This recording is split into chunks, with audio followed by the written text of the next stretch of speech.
Part 3. So after nga namin sa Perth Paradise, bumalik na kami dito sa Naya Beach Villas at dito na kami naligo. Syempre hindi ko na na-videohan kasi umuulan tsaka hindi naman waterproof yung cellphone ko. So after nga namin maligo, syempre nag-dinner na kami. O diba, ang sarap-sarap ng aming dinner. May mga kinilaw na isda, adobong pusit na matigas pa sa tsinelas at saka matigas pa sa mukha mo. Kasi napasobra yung luto nila. Akala siguro nila ikaw yung niluluto. Charas. Akala siguro nila karne yung niluluto. Kaya ayan tuloy, hindi na namin makain. Yung masarap sana pero aanhin naman namin yung masarap kung mas matigas pa sa mukha mo. Hindi naman marunok-runok to. Sayang, ang mahal pa naman. So yun nga, meron din kaming adobong manok, paksiw na isda, lechon manok, sinigang na isda, sinugbang isda, ano daw. So hindi ko na maisa-isa kasi gutom na yung tao. So ayun nga, enjoy lang kami sa aming pag-dinner. Talagang kinalimutan na namin yung adobong pusit talaga. Nabusit kasi magganit-ganit. So after namin mag-dinner, kwento-kwento lang. Tsaka meron pa kami mga kalokohang ginawa. May video ako noon, hanapin nyo na lang kasi na-delete ko na dito sa phone. Basta pagkatapos ng lahat, syempre natulog na, ano pa nga ba? At good morning na kaagad.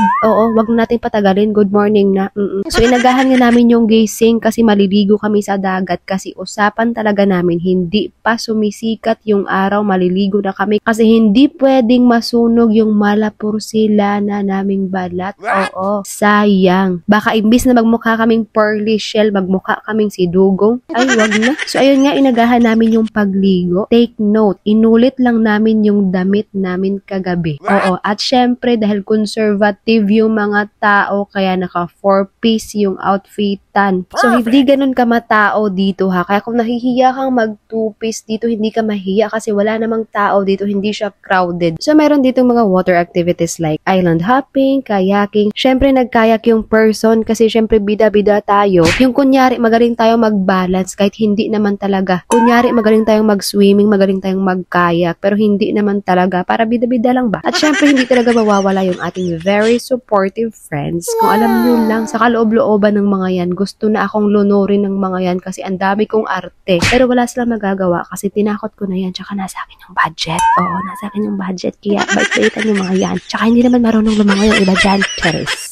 So habang naliligo nga kami, dumating yung mga nagpalaot. So nag-abang-abang kami ng mga isda. Kaso nga lang, sobrang liit na mga kuha nila. Kaya dinedma na namin. Siguro kung mga balyena kalaki, hindi rin kami bibili kasi aanhin namin yun. Sinong kakain? So ayun, hindi na talaga kami nakabili kasi konti na yung isda nila. So yun nga, habang nag-e-enjoy kami sa paliligo, natutuwa kami sa mga aso. Kasi tingnan nyo naman yung mga aso, o diba? Kung akala nyo tao lang yung nag-a-unwind, naku, pati aso rin pala, o diba? Siguro ang daming problema nito sa buhay kaya nagpahangin. So medyo nang uminit na tinigil na namin yung paliligo kasi sabi ko naman sa inyo baka masunog yung aming malapursilana ng balat, diba? Kaya hindi na kami naligo. Tumigil na kami. So ayun, nagbihis na kami tapos syempre, ano pa nga ba, nag-breakfast na yung mga PG. At napadami na naman yung aming kain kasi ganito ba naman kasarap yung breakfast mo, o diba? Sinangag, tapos merong sunny side up egg, ampalaya na may itlog, dried fish, pritong isda, tingin okra, adobong takway, pritong isda, o diba, solve na solve yung aming breakfast. Alam niyo ba ang kagandahan dito kasi pwede ka ditong magluto, pwede ka ring magpaluto. Siguro mga 10 sakong uling yung kailangan mo bago ka maluto. Hindi, charis lang. Pwede ka ditong magluto, pwede ka rin ditong magpaluto. So, pwede kang magluto kasi meron silang kitchen, meron silang mga gamit sa kitchen, meron silang ipapahiram sa'yo. So, kung nagtitipid ka talaga dito, talaga makakatipid ka. Kasi ikaw na yung magluluto. May gamit ka nang gagamitin. So, after namin kumain, syempre nagmadali na kami mag-check out. Kasi gagala pa yung mga person sa iba na namang location. So, ayun, nag-check out na kami and ayan yung aming scenario. Lilipat na kami. Hindi sa napapangitan kami dito ha. Maganda dito pero kasi gusto namin na mag-explore pa. Kaya, follow for part 4 kung saan kami pupunta.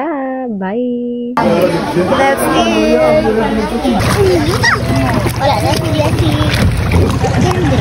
For the support. For the support. Oh, paigad! 1, 2, 3. Oh, paigad! Alert! Alert! Paigad! Paigad! Koy, excuse Koy. Ay, nagabuli? Oh, sige na. Sige, balance lang. Hindi sa makat. Oh, sige na. Na. Oh, lain nga pose naman. Lain naman nga pose. Oh, for the support system. Na. Balance me. Ah. Imbalance you. Hindi sa Hindi naman no, ipa sulod naman. Hindi lang. Nan. Okay. Okay. Nice. Ah. Go, Dan. Go.